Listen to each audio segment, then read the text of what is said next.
Online मार्फत आफ्नो provisional राष्ट्रिय परिचय पत्र कसरी डाउनलोड गर्ने आउनुहोस् जानिहालौँ।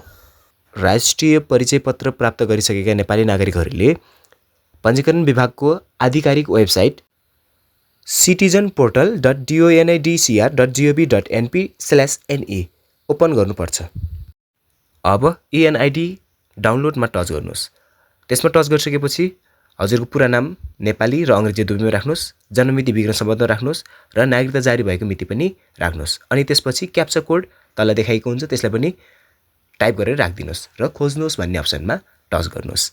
यसमा टच गरिसकेपछि हजुरको राष्ट्रिय परिचय पत्र जस्तो एउटा स्याम्पल देखिन्छ, जसमा चाहिँ कार्ड डाउनलोड गर्नुहोस् भन्नेमा टच गर्नुहोस्। त्यसमा टच गरिसकेपछि अर्को पेज खुल्नेछ, जसमा चाहिँ डाउनलोड गर्नुहोस् भनेको छ, माथि नाम लेख्नुहोस् भनेको छ, जसमा चाहिँ तपाईँले अङ्ग्रेजीमा नाम राखिदिनुहोस् र डाउनलोड गरिदिनुहोस्।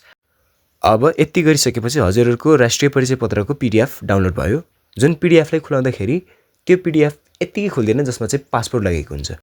पासपोर्ट चाहिँ हजुरहरूको नामको अगाडिको पहिलो 4वटा अक्षरहरू जुन चाहिँ अङ्ग्रेजीको क्यापिटल लेटरमा अथवा ठुलो अक्षरमा लेखेको हुन्छ भने त्यसपछि हजुरले त्यो सँगसँगै हजुरको जन्ममिति राख्नुपर्ने हुन्छ। जस्तै मानौँ विशाल भन्ने व्यक्ति जुन चाहिँ 2050 सालमा जन्मिएको छ भने BISA अनि त्यसपछि 2050 यसरी पासपोर्ट राख्नु भयो भने हजुरको परिचय पत्र खुल्नेछ।